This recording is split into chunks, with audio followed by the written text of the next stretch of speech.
Bem-vindos ao Mundo Libertário, eu sou o Chico. E eu ainda sou o Davi. E você está na Liber TV. E nós estávamos sumidos, por quê, Davi? Não contei pra ninguém, mas toda a equipe do programa sofreu um ataque de arma biológica por conta de um governo comunista que ficará anônimo. Fabricada em Wuhan. E não ficou anônimo, porque só tem um país comunista que tem um objeto lá com Wuhan. Bom, como vocês podem ver, nós estamos bem, mas todos tivemos Covid, assim como qualquer pessoa que passou pelo litoral paranaense. Eu acho que talvez todos os litorais aí. E é o que falo, né? Essa variante Omicron, ela é extremamente contagiosa, porém fraca. Omicron. Eu só fiquei mijando preto pelo ânus por alguns dias. Fora isso, tudo bem. E eu não tive nada, inclusive até onde eu sei não tive Covid, mas fiquei em casa lá do mesmo jeito para me isolar da sociedade. Você não beija tua mulher na boca? Mas aparentemente não transmite beijando na boca. Ah, que interessante isso. Bom, enfim, tivemos todos Covid, mas estamos melhores. O que esperar para o ano 2022 aí do nosso programa? Nós temos cadeiras que giram agora, olha que avanço. Sim, agora nós nos movimentamos. Agora, cara, a gente está muito profissional. E vocês não notam por causa do chroma key, mas a gente também já mudou de cenário umas 5 vezes. Mas acho que é isso de novidade. E falando em Covid, temos novidades sobre o Covid também. Aparentemente, está havendo uma mudança na propaganda que a grande mídia está lançando sobre o Covid. Eles estão maneirando mais, eles já não estão mais insistindo tanto na ideia de que vai haver um inverno de morte e doença para as pessoas não vacinadas. Já está havendo uma mitigação da propaganda estatal acerca do Covid. Por que, Chico, está acontecendo isso? Muito provavelmente pelo que a gente acabou de explicar, né? Uma pessoa que não foi vacinada, que nem eu, passou pela doença agora com sintomas leves, né? Tirando aquele líquido negro que saiu de uma parte minha do corpo. Então, assim... Está querendo mesmo compartilhar muita coisa com o nosso público, né? Hoje, o público está sabendo muito aí dos detalhes da doença. Então, assim, já não é mais aquela doença fatal, aquela coisa que as pessoas morriam e todo mundo tinha muito medo. Já está começando as pessoas a perceber que quem morreu tinha outras comorbidades e que provavelmente o seu estado de saúde anterior à doença levou à morte. Isso é interessante, porque nós vimos já... Primeiramente, teve um jornal dinamarquês que eu tenho certeza que o nosso público acompanha com assiduidade, que é o Ekstrabladet. Ele chegou a pedir desculpa por ter seguido de forma tão cega, hipnótica é a palavra que eles usam, o discurso do governo acerca do Covid. E eles próprios chamam a atenção que eles, repórteres desse jornal, não fizeram o trabalho mínimo, que era inquirir as autoridades públicas se esses números que eles estão dando sobre a morte do Covid são de pessoas que morreram de Covid ou com Covid. Nós vimos a mesma pergunta sendo feita pelo Dr. Fauci nos Estados Unidos, que aliás está caindo lá na aprovação do público, e nós vimos a mesma pergunta sendo feita para vários indivíduos, para vários agentes públicos nos Estados Unidos em diferentes programas. E essa é uma pergunta que eu acho que qualquer pessoa com meio cérebro já está fazendo há muito tempo. Chega alguém no hospital com Covid, mas a pessoa está morrendo de um acidente de carro, por que a morte dele deveria ser contabilizada como a morte por Covid? Isso. Bom, também teve um dos infectologistas lá de Israel, que também fez uma série de questionamentos aí essa semana, justamente e reconhecendo que houve um erro da maneira com que Israel lidou, né? Israel foi um dos primeiros países a ter toda a população vacinada, fizeram enormes lockdowns e sempre foi um exemplo de como se lidar com a doença. Esse grande infectologista responsável lá por uma universidade agora veio ao público, escreveu uma carta questionando tudo isso e falando, será que realmente a gente agiu certo? E colocando que, na opinião dele, foi errado como foi a tratativa. E não foi o único, nós tivemos também o caso do Dr. Malone, que deu uma entrevista para o Joe Rogan nos Estados Unidos, que foi atacada, entrevista de negacionismo, estão pedindo censura. Mas olha o absurdo, o Dr. Malone foi um dos responsáveis pela pesquisa que levou à criação da tecnologia do mRNA, de fazer vacina com mRNA, que é a vacina que é usada a tecnologia usada na vacina da Pfizer. E ele, sendo, portanto, uma das pessoas mais autorizadas a falar sobre o assunto, estão querendo boicotá-lo, dizendo que o que ele fala é desinformação. Esse é o nível do fanatismo dos agentes pró-doença, pró-vírus, que chegaram. Uma das pessoas, um dos pesquisadores responsáveis pela criação da tecnologia não é considerado pessoa habilitada para falar sobre a tecnologia que ele ajudou a inventar. Bom, mas isso já desde do começo do ano passado, basta você postar um vídeo dele que com certeza vão derrubar esse teu vídeo do Instagram, do Facebook. Os vídeos deles, assim, colocou, você vai ter o teu perfil na hora com o vídeo sendo censurado. E quem foi censurado essa semana foi lá o velho da van, né? Ele teve a sua conta derrubada. Inicialmente não sabia pelo qual motivo e eu fui ver o vídeo que ele postou para ter sua conta censurada. Era um médico chamado Dr. Nasser que tem opiniões bem interessantes, principalmente com relação à vacinação para criança, onde ele é totalmente contra. E ele fez uma palestra totalmente científica, onde ele nessa palestra ele mostrou muitas pesquisas, mostrou muitos dados, muitas informações, que pode ter errado, porque sempre quando algum pesquisador, algum cientista, ele traz a sua opinião, é óbvio que ele tem o risco de estar errado, mas isso não é motivo para derrubar uma conta, você censurar um vídeo da pessoa. Isso não é ciência. Ciência é você ouvir vários dados e, opa, peraí, isso aqui que o cara está falando é uma grande besteira e eu vou provar assim, e não simplesmente derrubando a conta. Então o velho da van aí perdeu, né, a sua conta simplesmente para mostrar um vídeo do qual tudo o que é falado tem um embasamento em alguma pesquisa, É que eu não quero nem usar esse termo embasamento científico, porque eu já nem sei mais se vale de alguma coisa ser científico hoje em dia. Ser científico de verdade, sim. Ser científico como essas pessoas usam a palavra ciência como se fosse um deus ou como se fosse uma religião, não. Isso é mero fanatismo, é mero pensamento de seita. E na verdade assim, né? Nessa seita, eles agem igualzinho uma religião daquela que tem fé em algo. Porque você não pode... Porque se você pega a maioria das religiões, ela não permite você questionar determinadas coisas dentro da religião. Então, você não pode questionar nada sobre isso. E qualquer opinião diferente, eles chamam de anti-ciência, de que você é um negacionista. Então, assim, você não pode falar nada que seja diferente. Pô, mas peraí, eu estou trazendo uma informação aqui, são dados. Não, isso não é científico. Negacionista é o novo herege. Tá, mas agora, saindo um pouco desse assunto aí de... Vamos falar sobre a Argentina.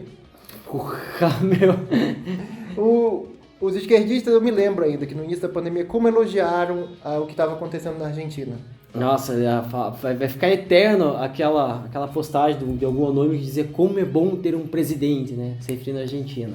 E agora, também como é bom ter uma inflação de 50,9% ao ano. Sabe o que é o teu dinheiro perder valor 50%?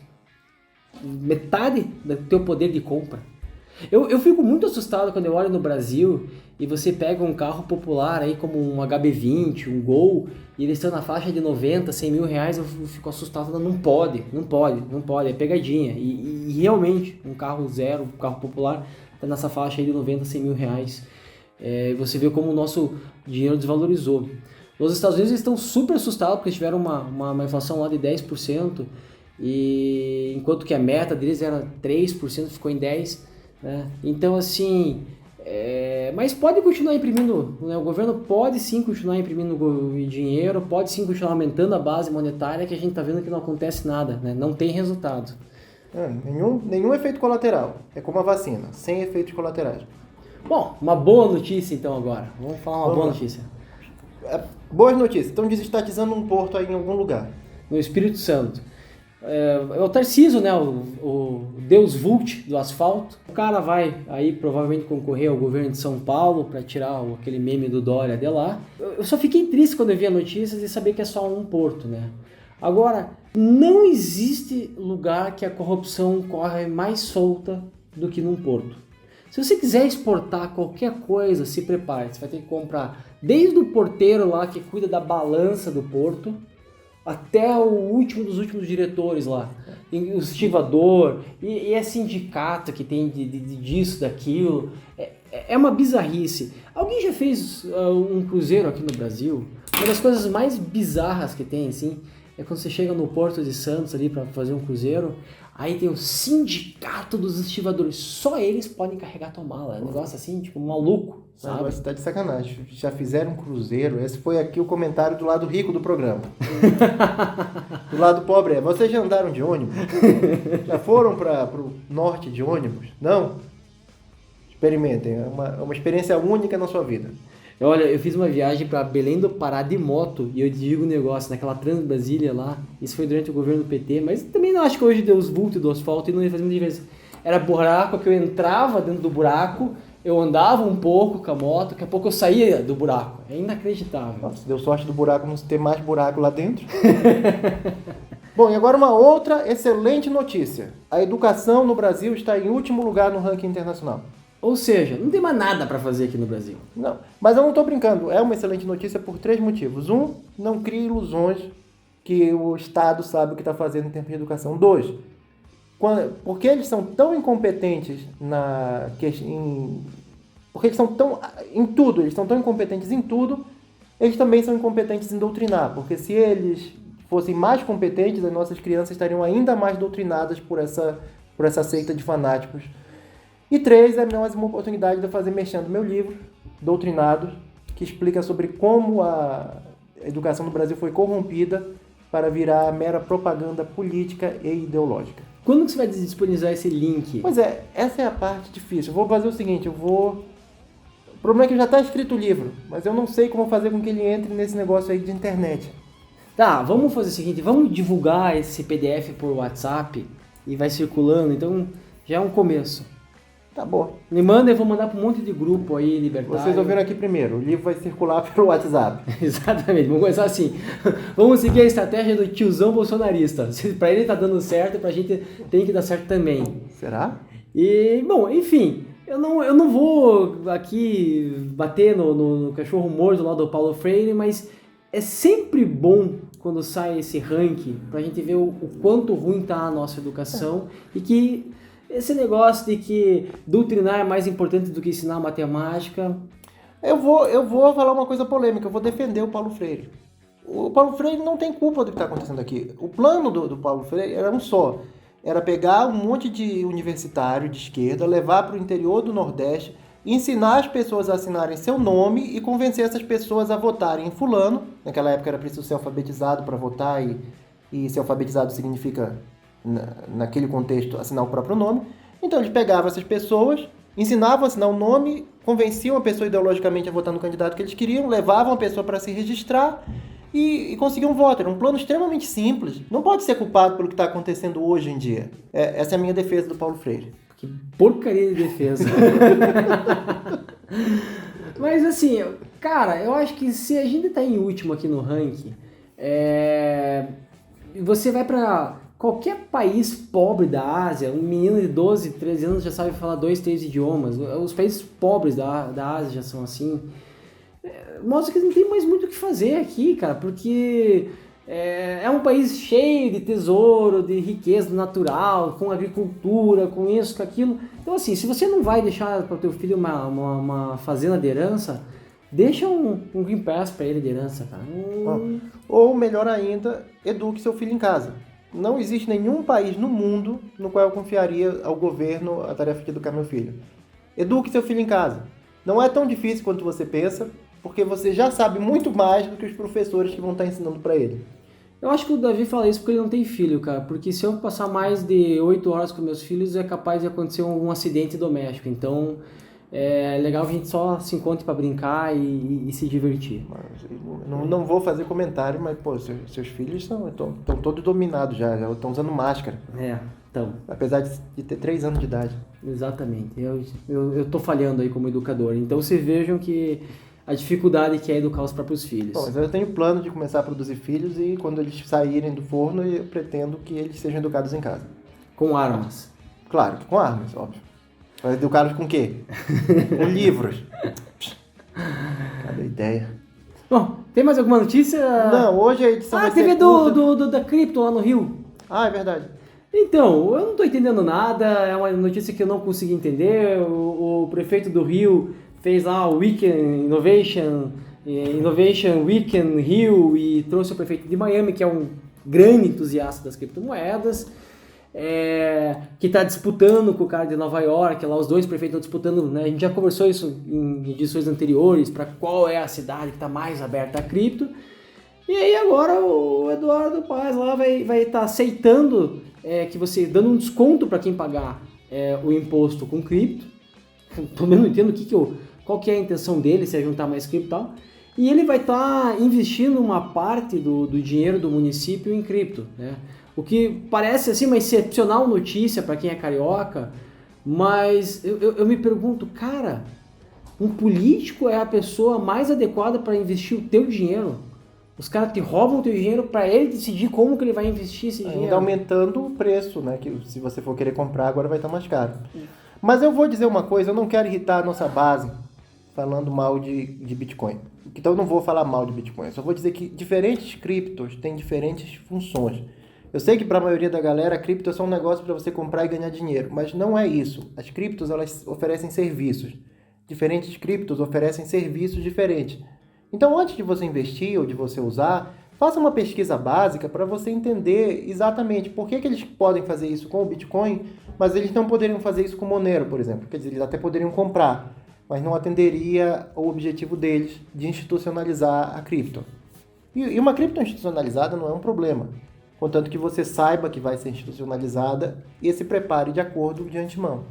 Não, e apesar de eu ser um entusiasta da Monero e eu rodear essa moeda, já tem outras criptos hoje muito mais adequadas tanto para privacidade quanto para segurança, né? Ela já ficou um pouquinho para trás aí. Mas enfim... Você já tem uma novidade? Assim, já tem novidades aí. Tem uma chamada Security, tem outras criptos aí mais adequadas. Exatamente. Saiam pesquisando e descubram qual delas é que atende melhor às suas necessidades. Não comprem as cegas. Bom... E não pensem que a gente foi vagabundo e não fez a pesquisa de memes essa semana, mas é que teve um meme que foi tão bom que a gente falou, cara, é só esse aqui. O detalhe foi assim, eu mandei pro Davi uma notícia e ele teimou que era um meme. Então ficou a dúvida se era um meme. Põe aí na tela, o que é que vocês acham? Respondam aqui embaixo. A campanha do Dória, né, ele como fez ali toda aquela imagem do Big Brother, né, onde ele colocou sendo o pai da vacina. Assim, eu não consigo acreditar que pessoas que ele contratou, pessoas da equipe dele, fizeram isso. Isso foi alguém fazendo para sacanear com ele. Ele deve estar andando demais com o MBL, cara. Deve ter algum assessor do MBL que tá na equipe dele, não é possível. É cara do MBL fazer esse tipo de besteira, mas enfim. A atitude de você ser condescendente, de você olhar de uma forma como se o seu eleitor fosse inferior, não vai colar para um cara que quer ser presidente ou governador. Ele não se elegeu governador fazendo isso, ele não se elegeu prefeito fazendo isso. Por que ele acha que ele vai se eleger presidente fazendo isso? É a visão mesmo, ele abraçou a visão de que o eleitorado dele é um monte de imbecil. E realmente, os deles, pode até ser, mas ele deve querer ampliar o eleitorado, porque senão ele não se elege nem mais para síndico do prédio dele. Bom, e tomara que não se eleja mesmo, né? E a gente se livre do Dória. Dória é demais, não dá. Bom, como eu sempre falo, paulista é o que vocês merecem. Então, vamos ficar por aqui? Bom, hoje o programa é mais curto porque nós ainda estamos de quarentena. Eu tô convalescido, é assim que você fala? Convalescente? Convalescido. É o meme antigo do futebol. Eu tô aqui convalescido. E é isso, gente. Boa noite e boa sorte. E até.